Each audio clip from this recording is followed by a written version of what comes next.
Bismillahirrahmanirrahim. Today we are going to discuss spina bifida. Spina bifida होता क्या है? इसको मेनिंगोसील भी कहते हैं।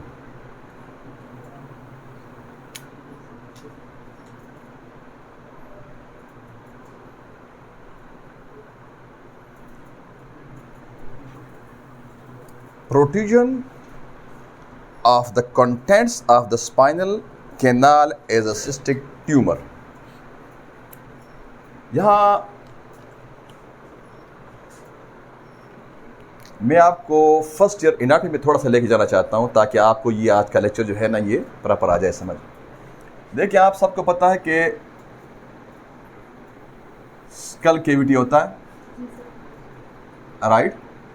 अब वहाँ होता है फोरामेन ऑफ मैग्नम।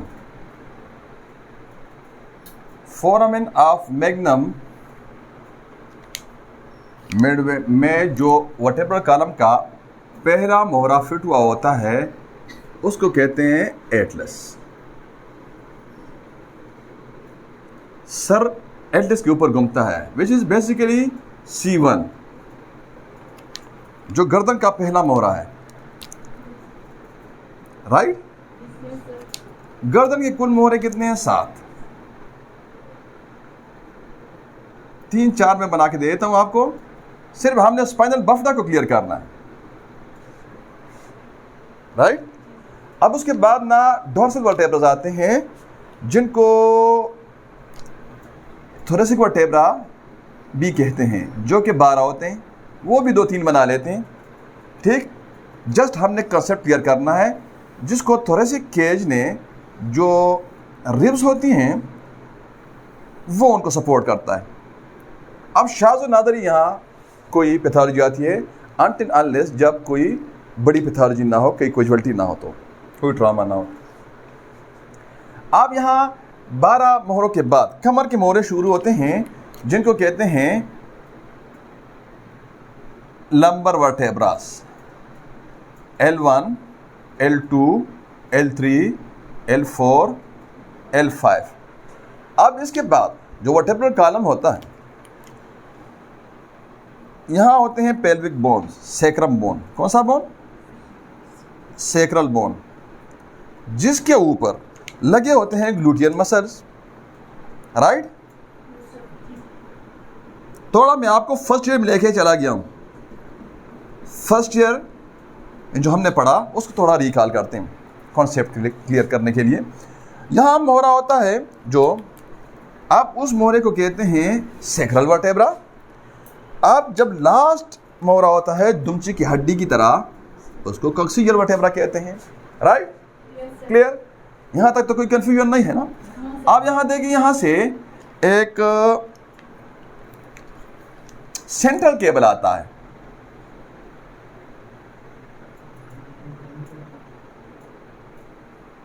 राइट? आप ये सेंट्रल केबल, ये कॉर्ड होता है, इसको स्पाइनल कॉर्ड कहते हैं।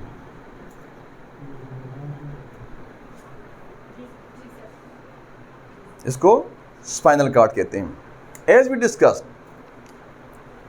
इन the lectures of neuroanatomy and neurophysiology.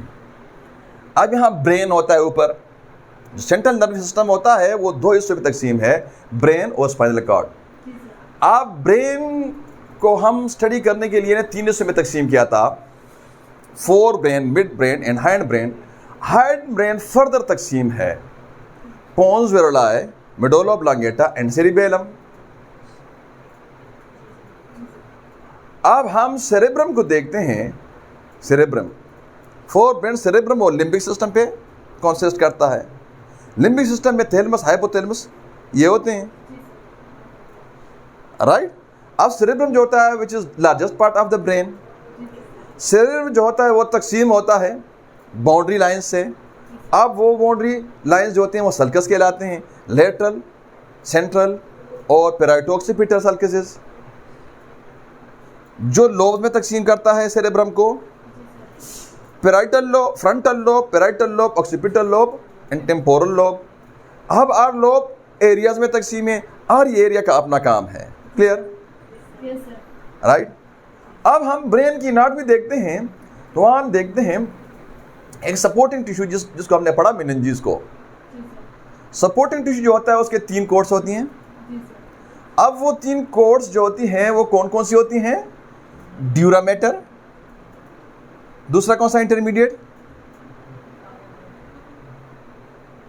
एक पायामेटर है, एक ड्यूरामेटर है और एक अर्कनाइड मेटर है। अब अर्कनाइड मेटर ये दरमियाना पार्ट है, जो पायामेटर है वो मोस्ट इनर पार्ट है, जो ड्यूरामेटर है वो मोस्ट आउटर पार्ट है, राइट। अब इनके दरमियान स्पेसेस पाए जाते हैं। अब जो सब अर्कनाइड स्पेस होता है, जो अर्कनाइड सब अर्कनाइड स्पेस होता है, उसके अंदर एक फ्लूइड सर्कुलेट करता है which is known as CSF। अब CSF क्या होता है? Cerebrospinal fluid. अब वो बनता कहाँ है? वेंट्रिकल्स में। अब जो ब्रेन हमने पढ़ाया आप लोगों को न्यूरो एनाटॉमी में, तो हमने आपको 3 वेंट्रिकल्स समझाए, स्पेसेस समझाएं, एम्प्टी स्पेसेस समझाएं, एक लेटरल वेंट्रिकल, एक थर्ड वेंट्रिकल और एक फोर्थ वेंट्रिकल। अब वो बनाती हैं सेरेब्रोस्पाइनल फ्लूइड। अब वो सर्कुलेट करती हैं। यहां तक आ गई समझ? अब स्पाइनल बफेटा को समझना है। अब स्पाइनल बफेटा को समझना है कि स्पाइनल बफेटा क्या होता है, राइट। क्योंकि हम सपोर्टिव टिश्यू भी समझ गए हैं और न्यूरॉन भी हमें पता है ना, और न्यूरॉन के टाइप्स भी हमें पता है ना। ये जस्ट मैं आपको सिर्फ एक रिकॉल किया आपको, जो मैंने खुद आप लोगों को पढ़ाया फर्स्ट ईयर में एनाटॉमी में, सेंट्रल नर्वस सिस्टम में। ठीक है जी, याद आ रहा है ना आप लोगों को? अगर ये एनाटॉमी आपकी फर्स्ट ईयर आपको याद नहीं आती तो आपको स्पाइनल बफेटा नहीं समझ आना। अब इसके बाद अगर आप लोगों को कमी रहती है ना, तो आपने वो मेरे हाथ के बनाए हुए जो हैंड रिटन नोट्स हैं न्यूरो एनाटॉमी के, वो आप रिव्यू कर लो, वरना तो हमारा एनाटॉमी पे लेक्चर चला जाएगा सारा। ये सिर्फ आपके कॉन्सेप्ट को, आपका क्लियर कट कंसेप्ट बनाने के लिए, आपके कंसेप्ट को क्लियर करने के लिए स्पाइनल बफेटा के, तो आपको रिकॉल किया ब्रीफली। अब स्पाइनल बफेटा क्या होता है? स्पाइनल बफेटा जो होता है ये इसको मेनिंगोसील भी कहते हैं, राइट। अब ये होता क्या है? Protrusion of the contents of the spinal canal as a cystic tumour. अब ये एक बात दूसरी भी आपको एनाटॉमी की याद दिलाऊं, ये वर्टेब्रास जो होते हैं, ये अंदर से जो होते हैं, ये खोखले होते हैं, हॉलो होते हैं, ये एक दूसरे के ऊपर जोड़ बना के ना वर्टेब्रल कैनाल बनाते हैं, जिसके अंदर आता है ना ये सेंट्रल केबल, राइट। आप उसको सराउंड करता है ना मेनिंजेस, जो 3 उसके कोर्ट्स होती हैं। अब होता क्या है कि प्रोट्रूजन होती है। मैंने आपको आपके गायनी इधर इसी सब्जेक्ट में आप लोगों को न्यूरल ट्यूब पढ़ाया था, जो एम्ब्रियोलॉजी में मैंने आपको समझाया था न्यूरल ट्यूब, जिससे अभी मैं आपको याद दिलाता हूं, मेरे आई के लेक्चर में भी मौजूद है, जिससे रेटिना बनता है, जो ऑप्टिक कप जिसे बनता है। अभी टाइम लिमिटेशन है ना, तो सिर्फ आप लोगों को मेरे आई के लेक्चर्स में भी ये मौजूद है न्यूरल ट्यूब। अब ये उस न्यूरल ट्यूब की खराब होती है, वो प्रॉपर क्लोज नहीं होता, वो प्रॉपर क्लोज नहीं होता। अब होता क्या है इसमें से होता है कि प्रोट्रूजन होती है of the contents of the spinal canal. ये स्पाइनल कैनाल है जिसमें ये रन करता है स्पाइनल कॉर्ड। अब इसके जो कंटेंट्स होते हैं ना, वो प्रोट्रूड करते हैं स्पाइनल कैनाल से, बाहर निकलते हैं सिस्टिक ट्यूमर की तरह। जिस तरह कोई सिस्ट नहीं होता आबला, बिल्कुल ऐसे ही। अब ये वहां से निकल के, मैं लिटरली आपको शो कर सकता हूं, अब ये यहां से निकल के ना ऐसे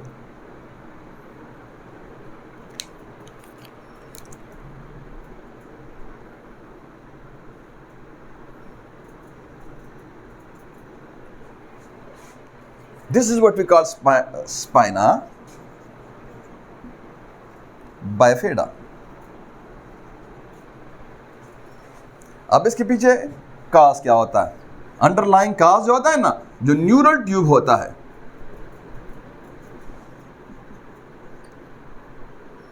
वो फेल होता है, वो क्लोज नहीं होता।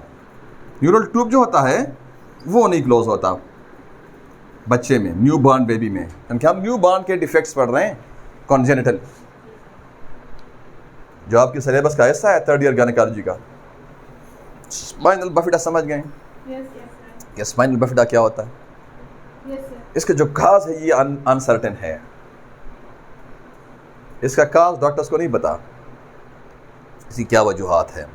इसका जो एलोपैथिक प्रोटोकॉल है वो सिर्फ सर्जरी है, इस पे आपने पट्टी नहीं बांधनी, ये बात ज़हन में रखना है। इधर आपने एपिस वगैरह का नहीं इस्तेमाल करना है, इधर पट्टी नहीं बांधनी है, ड्रेसिंग नहीं करनी, ये बात याद रखनी है, क्योंकि आपको पता होना चाहिए कि ये कोई और चीज़ नहीं, ये स्पाइनल कैनाल से जो उसके कंटेंट्स हैं उसकी प्रोट्रूजन है, ये contents of the spinal canal हैं, ना कोई बिस्टर वगैरह या कोई सिस्ट नहीं है या सिस्टिक ट्यूमर नहीं है। सिस्टिक ट्यूमर की तरह होता है लेकिन सिस्टिक ट्यूमर नहीं होता।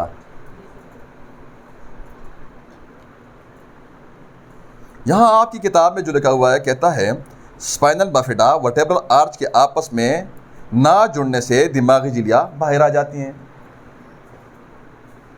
अब आपकी किताब की तरफ आते हैं ना, वर्टेब्रल आर्च के आपस में ना जुड़ने से दिमागी झिल्लियां बाहर आ जाती हैं। इनके ऊपर आमतौर पर जिल्द होती है, अगर जिल्द पूरी तरह से मौजूद ना हो तो CSF बाहर निकल आता है, CSF बाहर निकल आता है। इसके साथ कोई फालिज नहीं होता। जरासीमी हमले के खिलाफ हिफाजती इकदाम करना है आपने कि नर्वस सिस्टम पे माइक्रो ऑर्गेनिज्म हमलावर ना हो, क्योंकि उनके लिए रास्ता खुला होता है। तो उधर आपने प्रोफाइलेक्टिक ट्रीटमेंट करना होती है, तो आपने उधर ना उधर बच्चे को बेसिलिनियम और पायरोजिनियम देना होता है 1M में एज ए प्रोफाइलेक्टिक, ताकि आप उसकी प्रोफाइलेक्सिस करें, कोई बैक्टीरिया वगैरह अंदर ना जाए, कोई वायरस अंदर ना जाए। लेकिन एज वी डिस्कस, पट्टी आपने नहीं बांधनी, ड्रेसिंग आपने नहीं करनी। एलोपैथिक प्रोटोकॉल्स का क्या है? सर्जरी। या आपका बुक के हिसाब से आपका टॉपिक इधर कंप्लीट हो जाता है। अभी यहाँ से अपना एक्सपीरियंस से आपको समझाते हैं। देखिए, जो डॉक्टर्स के लिए हमारे लेक्चर्स होते हैं, बाकी प्रॉपर तो जो हम सीरीज़ शुरू करेंगे इंशाल्लाह, जब हमारा गैस्ट्रोएंटरोलॉजी का सीरीज़ ख़त्म होगा, जो हमारा स्टार्ट है। अभी हम एलिमेंट्री कैनाल से निकले हैं, अभी हमें डाइजेस्टिव ग्लैंड्स में जाना है। जब वहाँ एडवांस लेक्चर्स में डॉक्टर्स के लिए जो प्रैक्टिस पॉइंट ऑफ व्यू से होते हैं, उसमें हमने ये एंटिटी भी पढ़नी है,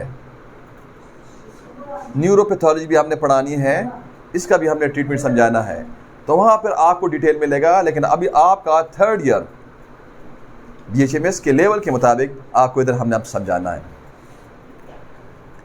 स्पाइनल बफिडा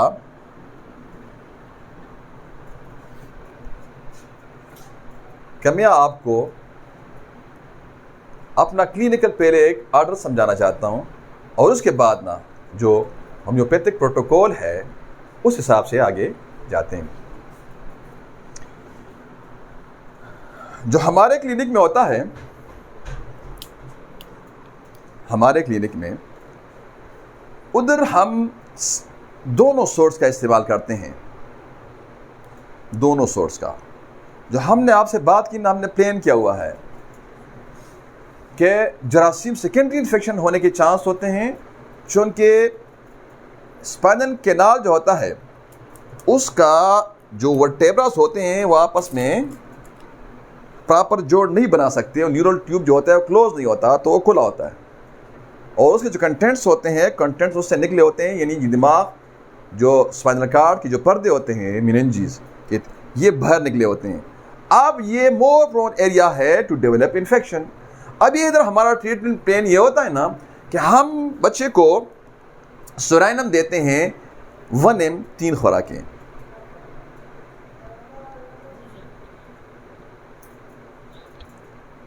अब उसके बाद जो हमारा उसका कम्प्लीमेंट्री दवाई है ट्यूबरकुलिनियम, उसके बाद हम ट्यूबरकुलिनियम का इस्तेमाल करते हैं 1M में 3 खुराकें। अब उसके बाद हम आते हैं दवाई पे, जिससे हमने काम लिया ना कि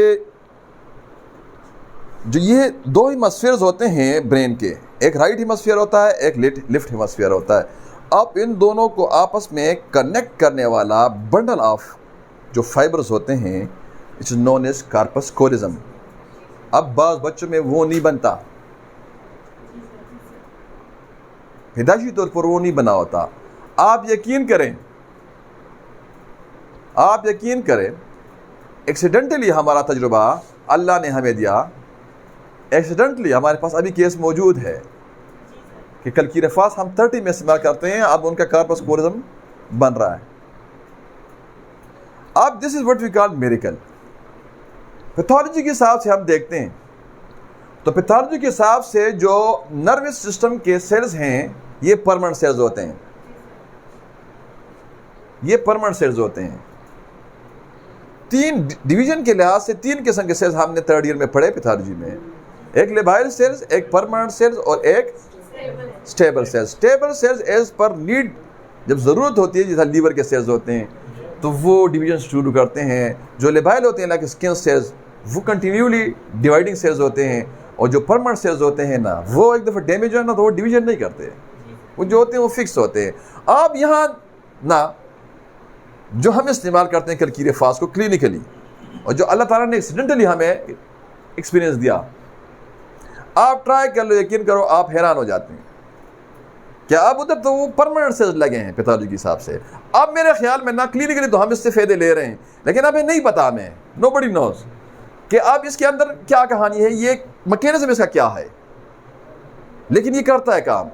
अब फर्दर वर्कअप शुड बी, अब ये आगे और वर्कअप मांगता है तो आप करें, जो हमारे लेक्चर सुन रहे हैं वो आगे लेक्चर आगे करें, वो ट्राई कर लें, वो दें, फ़ायदा होता है तो फिर आप वो मुहर्रिकात देखें कि इसका मैकेनिज्म क्या है। और हम भी काम कर रहे हैं कि कैल्शियम और फास्फोरस का ये मुरक्कब नेचुरल कंपाउंड कलकीरे फास्ट कैसे काम करता है। लेकिन अब फिलहाल ना आप एक माजूर बच्चे को एक नई जिंदगी देते हैं, खुशी भरी। बल्कि मैं तो कहता हूं आप उस माजूर बच्चे को ना, आप पूरे 30-40 लोगों की एक फैमिली को ना, उनकी जिंदगी में आप खुशी लेके आते हो। तो फिलहाल आप ये करें क्लिनिकली, और उसके बाद ना आप और वर्कअप करें, लेकिन तनकीद पे नहीं, प्रोग्रेसिव। जब इंटेंशन, जब कोई बंदा इल्मी चीज़ में पर्सनल होता है या झूठा होता है, झूठ बोलता है, उसकी जो साइंस की दुनिया है उधर कोई जगह ही नहीं है। तारीख उसको याद नहीं करती, वो मिट जाता है। आप गलती करें रिसर्च में, आप गलती करें, लेकिन इंटेंशन आपका ठीक हो। जिस तरह एक थ्योरी दी ना, हम मैट्रिक में आप सब ने पढ़ा, हम सब ने पढ़ा बायोलॉजी का कि बेजान से जानदार पैदा हो सकते हैं। थ्योरी गलत साबित हुई, लेकिन थ्योरी आज भी पढ़ाई जाती है, क्योंकि उसने इनिशिएटिव लिया। तो आप इनिशिएटिव लें, लेकिन ऑनेस्टली। लेकिन बखील बंदा जो होता है ना, जो छुपाने वाला होता है, वो साइंस का नेचर ही नहीं है। इल्म छुपाने वाली चीज़ ही नहीं है। जो स्टूडेंट हो, तालिब इल्म होता है ना, इल्म का तालिब जो होता है ना, वो कभी ना बखील नहीं हो सकता, ना कोई टीचर बखील हो सकता है, वरना वो टीचर के बेहरूप में कोई दूसरा बंदा होता है किसी और इंटेंशन से। अब अगर इल्म कोई छुपाने वाली बात होती ना, तो अंबिया कराम छुपाते। अगर हनी मैन छुपाता ना, तो आज हम तक ये ना पहुंचता। अगर मोहम्मद सल्लल्लाहु अलैहि वसल्लम ने इल्म दिया, सब 1,24,000 अंबिया कराम ने इल्म दिया। इल्म देने वाली चीज़ बहुत बड़ी नेमत है, लेकिन ये देने से बढ़ता है, ये कम नहीं होता। स्पाइनल बफिडा की बात कर रहे हैं, कम टू द पॉइंट। आप स्पाइनल बफिडा में जो तीसरे दिन का हमारा प्रोटोकॉल है, वो कल की रफास 1m/3 हम TDS देते हैं। उसके बाद हम क्या करते हैं, उसके बाद हम चौथे दिन हमारा होता है ब्रायोनिया 1m/3, फिर ब्रायोनिया 200 OD, और कल की रफास 30 में हमारा मामूल है। ठीक, हम चाहे वो सेंट्रल नर्वस सिस्टम है, central unit of the nervous system है, या peripheral unit of the nervous system है, which is known as PNS and CNS respectively. आप उधर कुछ भी है, इर्रिस्पेक्टिव ऑफ डिजीज, मैं कल की रफास 30 में लेता हूँ क्लिनिकली, कोई सिम्टम नहीं लेता। आप कोई सिम्टम ना देखे उसके अंदर, और जो दवाई उसकी बनती है आपके हिसाब से कॉजेशन पे देते हैं, कॉन्स्टिट्यूशनल दवाई उसकी बनती है, सिम्टम्स पे बनती है, आप दें। कल की रिफाज लाजमी दें 30 में। कोई सप्रेशन देखते हैं, कोई नो सोर्ट से उसको एंटीडोट करते दें, लेकिन ये आप लाजमी दें, राइट। तो ये हमारा क्लिनिकल प्रोटोकॉल है। अब यहाँ मैं आपको एक ग्रुप बताऊँ ना, लिस्ट बताऊँ आपके बैक्टीरिया मेडिका से, जो नर्वस सिस्टम है। यहाँ मैं आपको थोड़ा सा हल्का सा छोटा सा एक फ्लो चार्ट बना दूँ नर्वस सिस्टम का। नर्वस सिस्टम बेसिकली जो है जिस्म के मुख्तलिफ निज़ामों में एक निज़ाम है जो पूरे तमाम जिस्म के 75 ट्रिलियन खलियात को और जितनी भी बॉडी के अंदर सिस्टम है, चाहे वो डाइजेस्टिव सिस्टम है, चाहे वो रेस्पिरेटरी सिस्टम है, चाहे वो सीवीएस कार्डियोवास्कुलर सिस्टम है, चाहे वो स्क्रिटरी सिस्टम है, चाहे वो रिप्रोडक्टिव मेल और फीमेल सिस्टम है, ये सब को कंट्रोल करता है, ठीक। अब यहाँ नर्वस सिस्टम के 2 यूनिट्स हैं, एक central unit which is known as CNS और एक peripheral unit which is known as PNS। Central unit जो होता है वो 2 हिस्सों पे तकसीम है, ब्रेन, स्पाइनल कॉर्ड।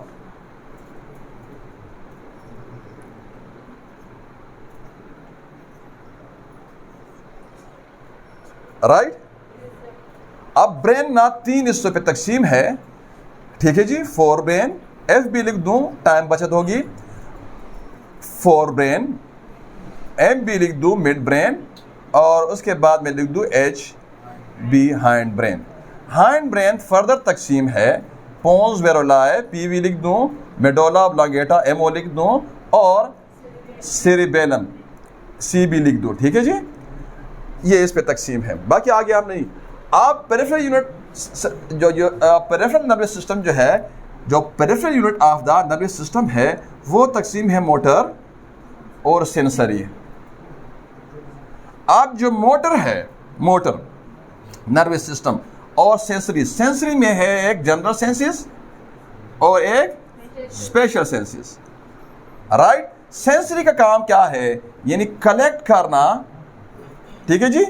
सेंसरी का काम क्या है, इंफॉर्मेशन को कलेक्ट करना, ठीक है जी, हाँ, और फिर सेंट्रल यूनिट में लेके जाना। और मोटर का काम क्या है, मोटर का काम है, मोटर ये है कि एक्शन पोटेंशियल, जो बदन, जो बॉडी होती है वो रिएक्ट करता है उसके खिलाफ, ठीक है जी। तो ये कलेक्शन है और मोटर जो है ये एक्शन है। यहां तक समझ आ गई? यहां तक समझ आ गई? अब पॉइंट पे आ जाएं। ये पूरा का पूरा सिस्टम, पूरा का पूरा नर्वस सिस्टम, पूरा का पूरा, यहां मैं आपको एक ग्रुप ऑफ मेडिसिन देना चाहता हूं। इसमें कोई भी बीमारी होगी, अटेंशन प्लीज, इसमें कोई भी बीमारी होगी, चाहे वो इंसेफ्लाइटिस है, चाहे वो हाइड्रोसिफिलिस है, चाहे वो मेनिंजाइटिस है, चाहे वो ब्रेन ट्यूमर है, चाहे वो इधर स्पाइनल बफेटा है, चाहे वो लोकोमोटर एटेक्सिया है, एंड सो फोर्थ, कोई भी बीमारी है, जितनी भी न्यूरोलॉजी बीमारी है, ठीक। मैं आपको 20 मेडिसिन बताता हूं ना, आपका 98% न्यूरोलॉजी ना ये 20 मेडिसिन कवर करेगा। स्पाइनल बफेटा का मैंने आपको क्लिनिकल प्रोटोकॉल बता दिया। अब मैं आपको कुछ 5-6 दवाइयां और समझाता हूं, एक एक अलामत के हिसाब से आप वो दें, राइट। देखिए, सल्फर, सल्फर पहली दवाई जाएगी।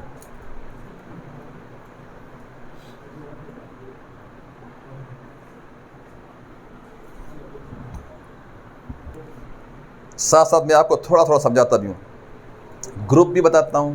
अब हम इर्रिस्पेक्टिव ऑफ डिजीज पढ़ रहे हैं, पूरा इधर पूरा इस सिस्टम पे मैं आपको समझाता हूं, ताकि आपको न्यूरोलॉजी, आपको इंट्रोडक्शन और न्यूरोलॉजी से, न्यूरोपैथोलॉजी से आपका इंट्रोडक्शन हो, ताकि आप उसका ट्रीटमेंट करने के थोड़ा काबिल हो जाए। स्पाइनल कंजेशन होगी ना सल्फर में, क्या होगा? स्पाइनल कंजेशन होगा फ्रॉम सप्रेशन ऑफ। अब हम बच्चे की स्पाइनल बफेटा की बात नहीं कर रहे हैं, ये बात ध्यान में रखें, ठीक है जी। अब हम जनरल बात कर रहे हैं। Spinal congestion from suppression of menses और हेमोराइडल फ्लो। जब हेमोराइड या मेंसेस सप्रेस होते हैं, प्राइमरी एंड से जो प्रोजेस्टेरोन, सिंथेटिक प्रोजेस्टेरोन है, या डायना 35 है कि 25 है। ये एक प्रिपरेशन है फीमेल हार्मोन की सिंथेटिक की। अगर इन दवाइयों से या फेमिला जो चाबी वाली गोलियां हैं, इससे मेंसेस सप्रेस होते हैं और उसको नर्वस सिस्टम के अंदर कोई पैथोलॉजी आती है, कोई पैथोलॉजी आती है। अब हम किसी बीमारी को नहीं पढ़ रहे हैं, हम 5 मिनट, सिर्फ 5-6 मिनट हमने सिर्फ पूरा नर्वस सिस्टम को चेक कर, और ऑल एज ग्रुप, राइट। अब उसको मेंसेस की सप्रेशन की वजह से मेंसेस को सप्रेस हो गया है, उसको कोई नर्वस सिस्टम की कोई पैथोलॉजी आ गई है, या उसका हेमोराइड था, वहाँ कोई टीका लगा दिया है ना, वो जो नमक का तेज़ाब वाला होता है वो ये हकीम लोग अक्सर लगाते हैं, या कोई हेमोराइडल जो क्या कहते हैं हेडेसा एक क्रीम होता है वो लगा के सप्रेस कर दिया है, कोई फ्लेजिल वगैरह, कोई सिप्रोफ्लोक्सासिन देखें ना, उसको सप्रेस कर दिया है। तो उधर आपने कोई आ गया तो आपने क्या करना है, उधर आपको वो अक्सर आपका जब ये सप्रेस होते हैं ना, जो वर्टेब्रल कॉलम होता है ना, वर्टेब्रल कॉलम जो बैक बोन होता है जो मोहरों से बनता है, इसमें क्या होता है कि इसमें कर्वेचर आ जाता है, डिस्लोकेशन आ जाती है, स्कोलियोसिस आ जाता है, या लोरिडोसिस आ जाता है। स्कोलियोसिस जो होता है वो साइड पे ना ऐसे, ये वर्टेब्रल कॉलम जो होता है बल्ज आउट करता है, जब सामने करता है ना उसको क्या कहते हैं, लोरिडोसिस, और जब पीछे की तरफ ऐसे करता है उसको कहते हैं हाइपोसिस। अब ये कर्वेचर जो होता है नॉर्मल, ये कर्वेचर अक्सर आपका, अब इसकी वजह से होना काल, तो आपने उधर क्या देना है, सल्फर। अब सल्फर क्या करेगा, ये सॉफ्टनिंग जो हड्डी होता है, जो वर्टेब्रल कॉलम का बोन होता है, जब अगर वो कमजोर पड़ता है ये उसको ताकत देगा, ये उसकी सॉफ्टनिंग को खत्म करेगा। अभी आपको कैसे अंदाजा होगा कि ये सॉफ्ट हो गया है, वो खड़ा नहीं हो सकता, सीधा खड़ा नहीं हो सकता एरेक्ट पोजीशन में, क्योंकि जो ये कर्वेचर है इसमें खास किस्म का, जो ये स्पाइन के अंदर एक कर्वेचर है खास किस्म का, इसकी वजह से ना, इसकी वजह से जो होता है बंदा एरेक्ट होता है और बच्चा गर्दन भी पकड़ सकता है। अब उसके बाद दूसरी दवाई है जिलसीमियम। जिलसीमियम में क्या है, स्टेफनेस है नेक में, अगर स्टेफनेस है इधर नेक में ऐसे, ठीक, with weariness and depression, muscular pain है, नम फीलिंग है, नमनेस होती है, फॉर्मिकेशन होती है, तो फिर आपने उसको जिलसीमियम देना है, बीमारी कोई भी हो। अब सिमिसिफ्यूगा एक दवाई है, सिमिसिफ्यूगा, जिसका मस्कुलर सिस्टम पे भी एक्शन है, पूरा मस्कुलर सिस्टम पे, और नर्वस सिस्टम पे भी एक्शन है। बहुत ही खूबसूरत दवाई है, बहुत ही बड़ी दवाई है।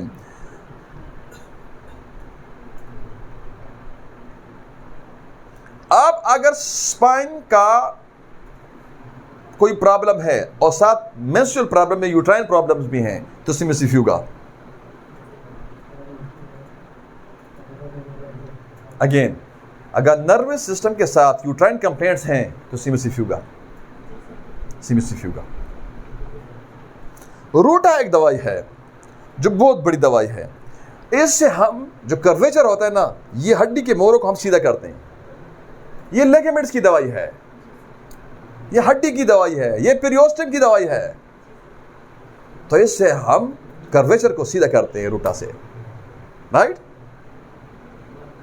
जिंकमिट एक दवाई है, जिंकमिट, इसमें क्या होता है, कांस्टेंट पेन होता है in back, constant, and joints and lion's, ये इंग्वाइनल रीजन, सो सीवियर।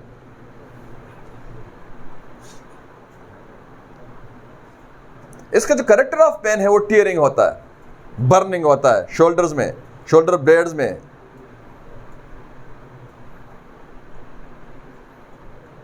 पूरा स्पाइन जो होता है ना, पूरा स्पाइन, इसमें बर्निंग सेंसेशन होती है। अब यहां आपने जिंकमिट सीएम में देना है,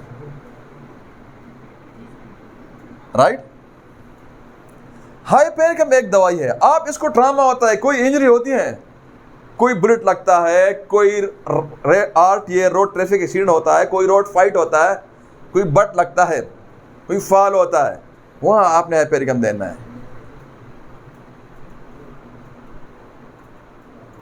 अब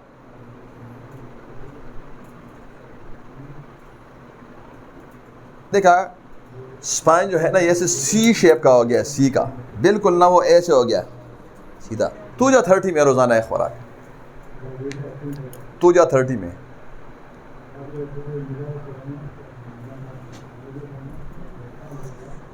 स्पाइनल, ये स्पाइन है, वर्टेब्रल कॉलम है, ये बोन्स है, अगर इसकी भी कमजोरी आ गई है तो अब इसका कॉन्स्टिट्यूशनल रेमेडी आपने देना है सलीशिया।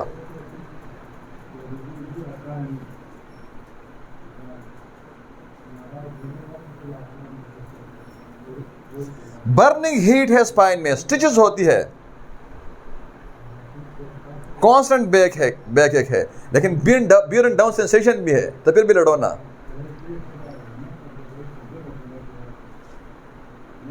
हरकत से ज्यादती है, स्टिफनेस है सर्वाइकल मसल्स में,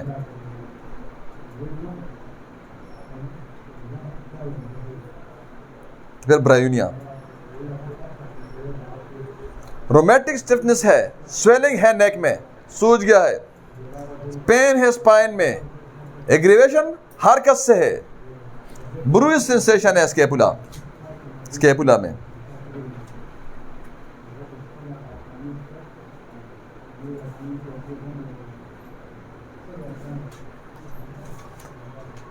जब वो सख्त काउच पे सोता है ना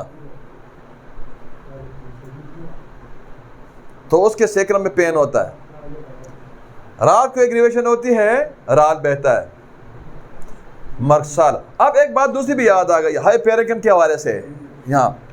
अब देखिए, अगर न्यूरोमेटा है, अक्सर जो होता है ना, ये ड्यूरामेटर या आर्कनाइट स्पेस में या सब आर्कनाइट स्पेस में या सब ड्यूरामेटर स्पेस में अक्सर ट्यूमर बनता है, उसको न्यूरोमेटा कहते हैं। हाइपेरिकम उसकी टॉप की दवाई है, लेक्सिस भी उसकी दवाई है।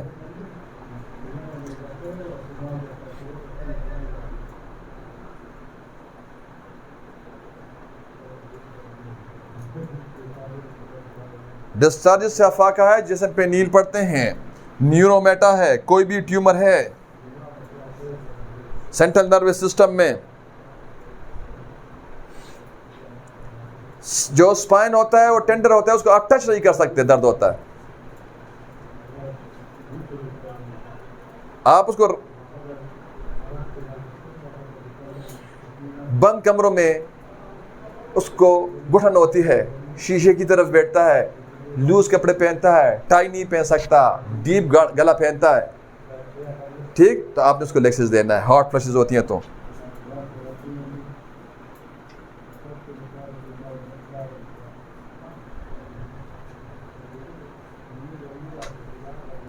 दर्द नीचे से ऊपर की तरफ जाता है, उधर आपने रेडम पाल देना है।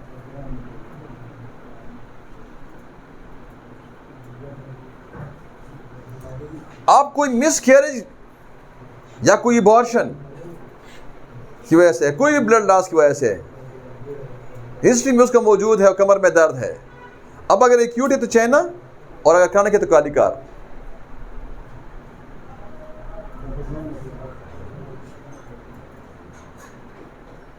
आप कॉन्स्टिट्यूशन है, सर बड़ा है, टांगे पतली हैं, पेट बड़ा है, रंग मटियाला है, सर गर्म है, सर से पसीना आता है, टांगे ठंडी है, सर गर्म है, तो फिर कल की रकार देना है।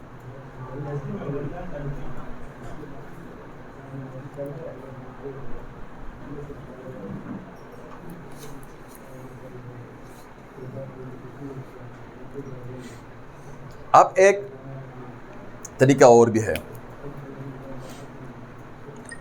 ये है,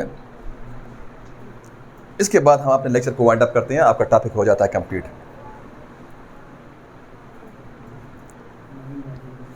आप मरीज को दें, अगर आपका ये ऑर्डर फेल होता है जो हमने आपको बताया, ट्यूबरकुलियम दें, ये आप जारी रखें।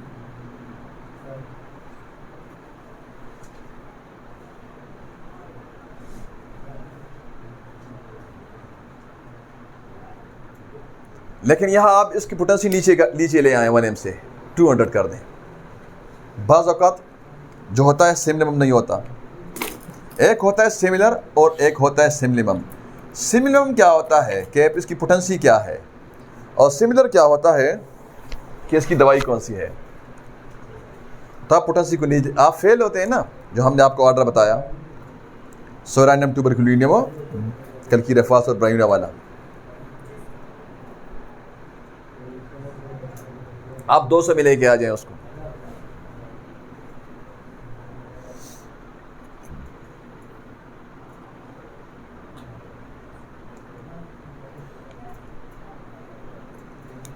आप 1-2 दिन बाद आप उसको दे सलीशिया 200 में। क्लियर?